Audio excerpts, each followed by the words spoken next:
Bonjour à tous, on se retrouve aujourd'hui pour un nouveau tutoriel Staffies dans lequel je veux vous montrer comment personnaliser la structure et le contenu des CV dans votre entreprise. Chaque utilisateur, en cliquant sur son nom d'utilisateur sur le menu principal de Staffies, a accès à la page Mon CV. En cliquant sur Modifier, vous arrivez sur une page où vous pouvez renseigner vos informations ou les mettre à jour. Toutes ces cases sont personnalisables, elles ont été personnalisées dans les champs personnalisés pour les CV.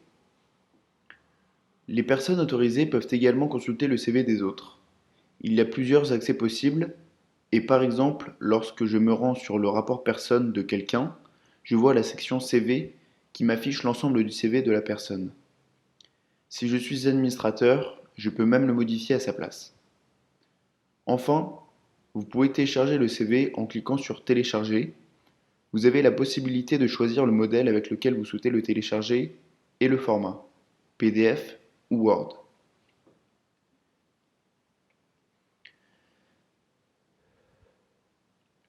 Nous avons vu dans notre exemple que le CV comporte un certain nombre de blocs, expérience, formation, etc. Tous ces blocs sont personnalisables, c'est-à-dire que c'est vous qui déterminez quel bloc vous souhaitez afficher et leur contenu. Il y a en effet deux types de blocs.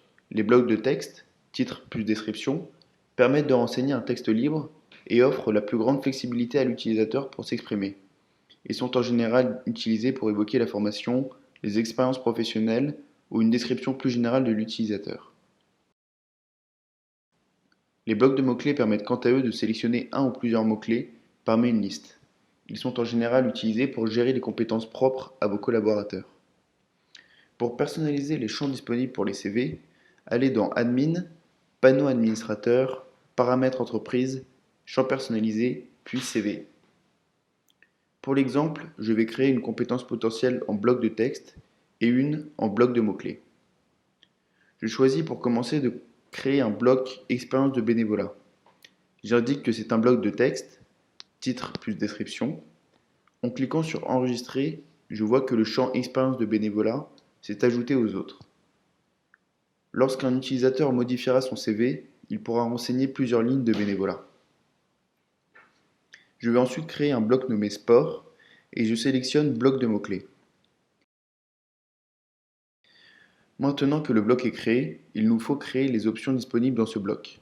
Pour ce faire, je vais créer l'ensemble de mes options de la même manière, la différence étant que je place chaque option sous le bloc sport. Ici, je rajoute football, volley et tennis que je place sous sport. En retournant sur la rubrique Mon CV, puis Modifier, je vois que le bloc sport est disponible. Dans le bloc sport, je peux choisir un sport parmi la liste que j'ai créée et j'attribue une note sur 5 étoiles à ma compétence. Cliquez sur Enregistrer pour sauvegarder vos choix. Vos compétences sont alors ajoutées à votre CV. Dernière précision, vous pouvez créer des arborescences de compétences. Dans mon exemple, je peux très bien créer une compétence natation et en dessous placer 3 compétences plus spécifiques. 50 mètres, 200 mètres et saut par exemple. Lors de la recherche de compétences, lorsque vous chercherez quelqu'un ayant la compétence natation, les personnes ayant natation, mais aussi 50 mètres, 200 mètres et saut apparaîtront dans les résultats. Cette vidéo est à présent terminée. Merci de l'avoir regardée. J'espère qu'elle aura répondu à toutes vos questions. N'hésitez pas à consulter le tutoriel sur la gestion du recrutement pour continuer votre formation sur les ressources humaines dans Staffies.